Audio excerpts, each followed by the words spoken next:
Bayangkan situasinya seperti ini. Senja datang, sinyalnya merayap pelan di kompleks rumah Anda. Cahaya oranye memantul di dinding rumah. Suara sendok beradu dari dapur. Anak-anak bersepeda sambil tertawa. Semuanya damai dan menyenangkan. Lalu tiba-tiba seperti suara geledek di siang hari yang cerah, terdengar teriakan memotong udara.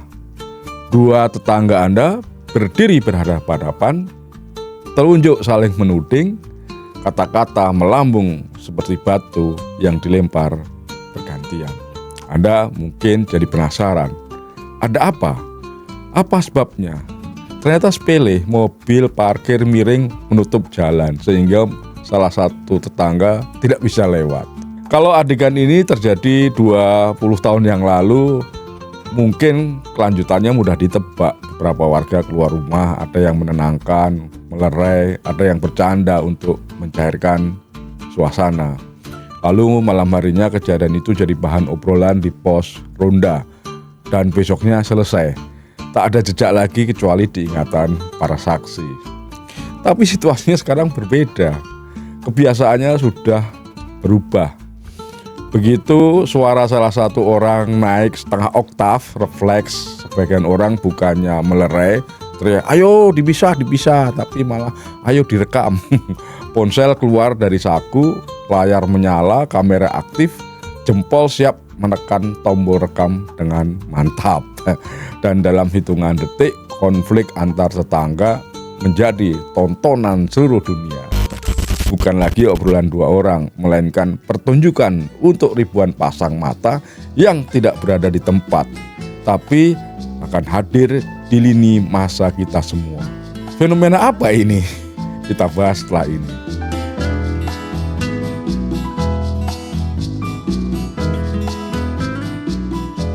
Fenomena ini saya sebut sebagai duel ponsel.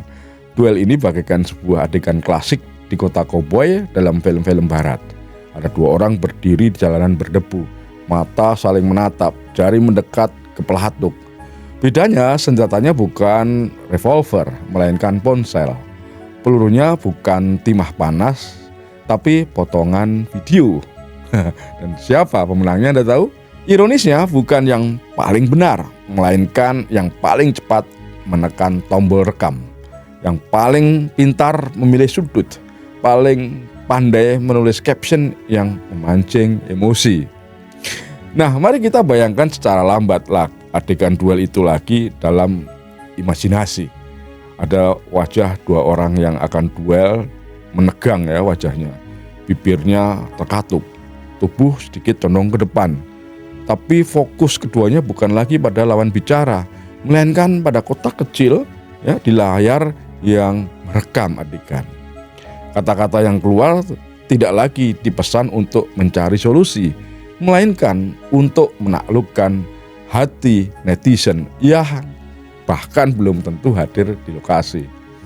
Mereka berbicara ke kamera, kepada kita yang akan menonton, menilai, dan memutuskan siapa pahlawannya dan siapa penjahatnya.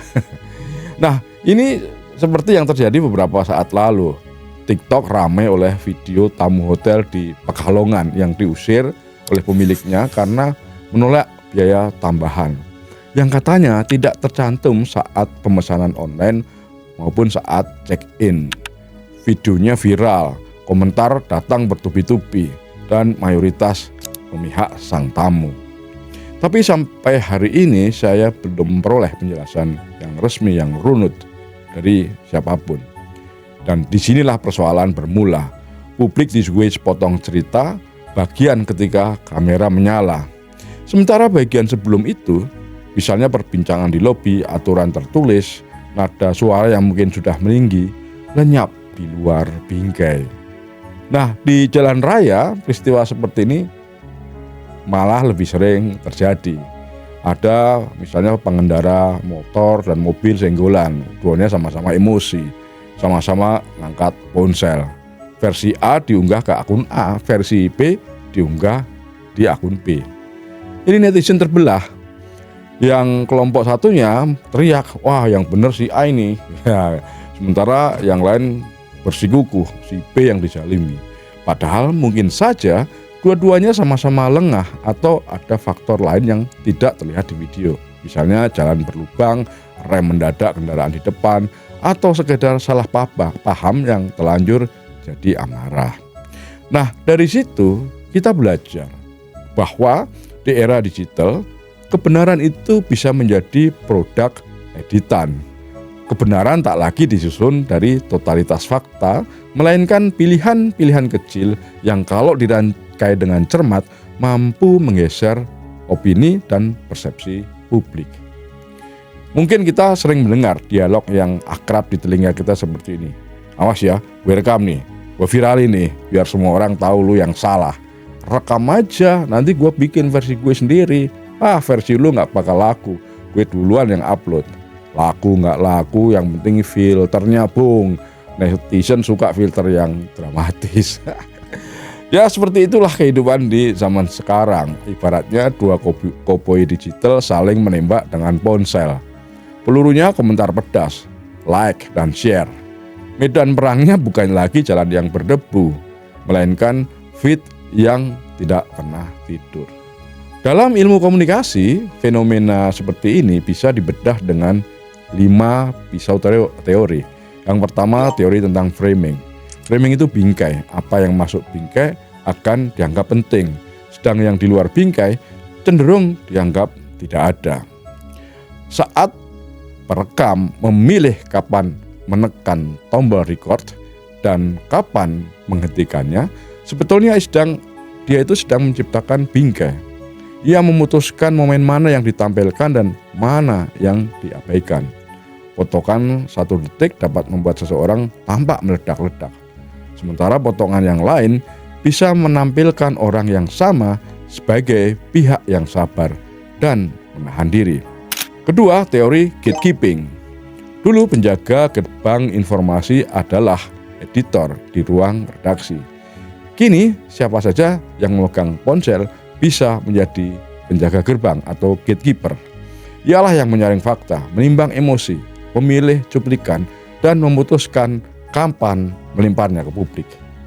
Kita berada di zaman ketika banyak redaksi mikro yang jumlahnya jutaan bekerja tanpa pedoman etik yang sama, tanpa meja redaksi yang menahan publikasi, sampai fakta yang paling sederhana terpenuhi. Teori ketiga adalah agenda setting. Ketika sebuah video meledak, akun-akun besar ikut mengangkat. Media-media online, media homeless terkadang menyusul belakangan. Dan percakapan publik terdorong ke satu arah. Bukan karena isu itu pasti yang paling penting, melainkan karena isu itulah yang paling terlihat, dan paling jujur, dan paling mengundang reaksi. Teori keempat adalah teori usage and gratification. Orang mengira mengkonsumsi konten bukan semata untuk mencari informasi, tapi untuk memuaskan kebutuhan hiburan, pelarian, validasi sosial, atau kemarahan yang ingin disalurkan. Drama lebih laku daripada klarifikasi. Retakan emosi lebih menghibur daripada sesi mediasi 1 jam yang datar dan sopan. Teori kelima adalah teori spiral of silence. Begitu mayoritas komentar memihak ke salah satu pihak atau salah satu narasi, pihak lain akan cenderung diam. Bukan karena mereka bersalah, tapi karena tekanan sosial di kolom komentar itu bisa sangat kejam, sulit, tidak jarang dibumbui dengan penghinaan. Diam jadi pilihan aman, walau kadang itu berarti kebenaran telah kehilangan ruang bicara. Lalu ada yang namanya algoritma, teman-teman. Algoritma ini seperti wasit yang tidak kasat mata, yang gemar berpihak pada drama. Sistem rekomendasi didesain untuk memaksimalkan keterlibatan. Konten yang memancing emosi, misalnya marah, geli, terkejut, berpeluang lebih besar didorong ke beranda banyak orang. Sementara video klarifikasi atau permintaan maaf atau video berisi mediasi lebih sering tenggelam sebelum sempat dilihat oleh ratusan pasang mata. Disinilah teman-teman, duel ponsel menemukan bensin dan koreknya sekaligus. Nah, sekarang mari kita tarik napas. Saya ingin mengajak teman-teman untuk berhenti sejenak, tutup mata kalau sedang tidak menyetir. Lalu bayangkan teman-teman berdiri di tengah kerumunan. Semua ponsel tiba-tiba mengarah ke wajah teman-teman. Teman-teman mencoba menjelaskan, tapi suara teman-teman kalah oleh deru notifikasi. Mungkin teman-teman ingin menolak dan berkata, "Tunggu, dengar dulu ceritaku dari awal." Tapi orang-orang sudah sibuk menulis caption mereka sendiri dan mengunggahnya ke akun masing-masing. Nah, apa yang teman-teman rasakan? Malu, takut, marah, atau mungkin campuran ketiganya? Fenomena duel ponsel telah mengubah definisi tentang keberanian. Dulu, berani itu berarti sanggup menatap lawan bicara, mengakui salah kalau salah, dan bertahan pada fakta kalau benar. Tapi sekarang, berani sering berarti siap tampil di kamera, siap dihujani komentar, siap menjadi karakter di panggung semesta yang tak pernah padam lampunya. Yang penting bukan damai, tapi menang di kolom komentar. Banyak pendukung, gitulah ya. Nah, kita perlu hati-hati karena dari kebiasaan ini bisa lahir konsekuensi sosial yang panjang. Konsekuensi apa? Yang pertama, kultur mempermalukan. Kita melupakan prinsip tegurlah empat mata, kalau bagus puji di depan massa. Yang terjadi sekarang kan sebaliknya. Kita menegur orang di muka publik dengan harapan dilihat oleh banyak orang. Ya, di media sosial itu. Yang kedua, keadilan potongan. Nasib orang bisa diputuskan oleh 30 detik video. Sementara realitasnya berlangsung 30 menit atau 3 jam. Kan runyam itu ya. Yang ketiga, degradasi dialog. Kita kehilangan seni menurunkan nada, mengatur jeda, dan mencari titik temu. Kita belajar berteriak di kamera, bukan berbicara dengan manusia. Mungkin teman-teman bertanya, apakah merekam satu kejadian dengan ponsel itu selalu buruk? Tentu tidak. Merekam pelanggaran hukum atau kekerasan bisa menyelamatkan korban. Bisa menjadi alat bukti penting, karena itu dokumentasi yang punya nilai kepentingan publik. Tetapi, duel ponsel itu sesuatu yang lain. Ini aktivitas perekaman yang bertujuan menangi narasi, membentuk persepsi, menyalakan kerumunan agar memihak. Tujuannya bukan lagi keadilan, melainkan kemenangan simbolik di layar dan di media sosial. Saya ingin menambahkan beberapa contoh kasus lain untuk memperkaya bayangan teman-teman. Pernah ya kejadian di satu pasar tradisional. Seorang pedagang merekam pembeli yang dianggap menawar dengan cara yang kasar. Videonya viral, warganet sempat marah pada pembeli itu. Tapi beberapa hari kemudian muncul potongan video lain. Ternyata si pedaganglah yang lebih dulu meninggikan suaranya. Cerita utuhnya ternyata berbeda jauh dari versi pertama yang viral itu. Juga pernah ada kejadian di lingkungan sebuah sekolah. Pernah ada video orang tua murid yang membentak-bentak dan memarahi guru. Publik geram dong pada orang tuanya, tapi belakangan terungkap. Ternyata sebelumnya ada miskomunikasi yang panjang yang tidak terekam. Apakah kemarahan jadi benar? Tentu tidak. Tapi memahami konteks adalah syarat adil, dan konteks tidak pernah suka tergesa-gesa. Sekarang izinkan saya mengajak teman-teman berdialog. Kalau suatu saat teman-teman berada di lokasi kejadian, misalnya ada orang adu mulut di parkiran minimarket, apa yang akan teman-teman lakukan? Ikut merekam, mencoba melerai, atau malah menjauh, nggak mau ikut-ikut? Apapun jawabannya, tidak ada jawaban tunggal yang sempurna. Tapi barangkali kita bisa mulai dengan prinsip ini. Pertama, prioritaskan keselamatan, lalu kemanusiaan, baru setelah itu konten. Kalau kondisinya mengancam keselamatan, mintalah bantuan petugas atau orang yang berwenang. Ya, kalau situasinya tenang, ajaklah pihak yang bertikai untuk sabar, menurunkan nada, dan seandainya teman-teman merasa tetap perlu merekam, tanyakan dulu pada diri sendiri, untuk apa rekaman itu? Untuk bukti? Atau bukti yang sudah teman-teman rancang untuk diunggah ke medsos? Nah, ingat ya, perekam adalah sutradara, editor sekaligus aktor utama. Ia bisa memotong momen yang merugikan dirinya sendiri, memperlambat bagian yang merugikan lawannya, menyisipkan caption yang membuat penonton tepuk tangan di kursi yang nyaman, dan sebagainya. Ya, kita semua termasuk saya kalau jujur itu memang selalu punya dorongan untuk terlihat benar. Kamera ponsel memberi kita panggung, media sosial memberi kita penonton, algoritma memberi kita pengeras suara. Kombinasi semua itu bisa memabukkan. Apa yang bisa kita lakukan sebagai warga digital yang waras? Saya ingin menawarkan beberapa kompas, tidak kaku tapi berguna sebagai pengingat. Apa itu pengingatnya? Pertama, tundalah keinginan untuk mengunggah. Simpan dulu ya minimal 24 jam, baru besok setelah mereda, lihat lagi apakah konten itu masih perlu dipublikasikan. Lalu cek konteksnya, apakah ada informasi tertulis, aturan, bukti pembayaran, peringatan yang seharusnya kok dimunculkan. Kemudian lindungilah identitas. Kalau yang terlibat adalah anak atau pihak rentan, pertimbangkan untuk menyamarkan wajah dan tidak mengunggah sama sekali kalau perlu. Pisahkan bukti dan tontonan. Kalau tujuan teman-teman itu untuk membuat bukti hukum, serahkan ke pihak berwenang. Tidak semua bukti harus jadi bahan bakar trending.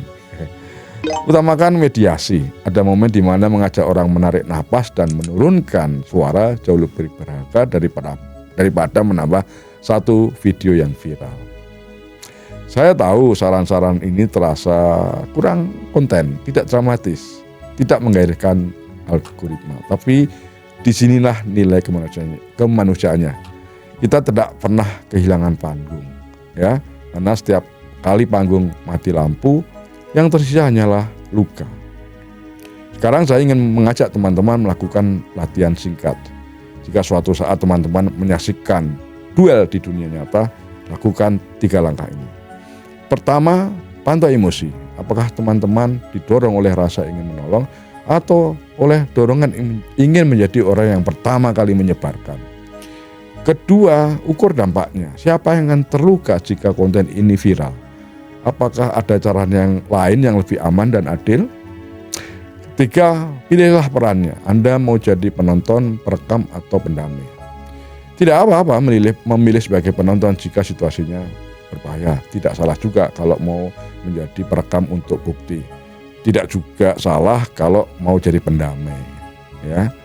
Kita hidup di zaman ketika reputasi seseorang bisa dibongkar, dirakit, lalu dipajang ulang hanya dengan kreativitas mengedit video 30 detik. Di zaman seperti ini, akal sehat harus bekerja lebih keras daripada jempol. Kita membutuhkan warga yang mampu membedakan dokumentasi dan provokasi, bukti dan bumbu, kebenaran dan kenyamanan yang dikemas rapi. Jadi, kalau teman-teman kembali menatap layar, ingatlah kamera itu bisa menjadi saksi yang jujur atau senjata yang licik. Algoritma bisa menjadi jembatan menuju pemahaman atau tetangga menuju kebisingan. Silahkan pilih peran Anda. Lain kali kalau melihat ada adegan duel, tarik napas dulu, pilih peran Anda. Jaga sikap, jangan buru-buru jadi koboi digital yang maunya nembak dengan kamera. Tetap sabar, tetap tenang. Tabik.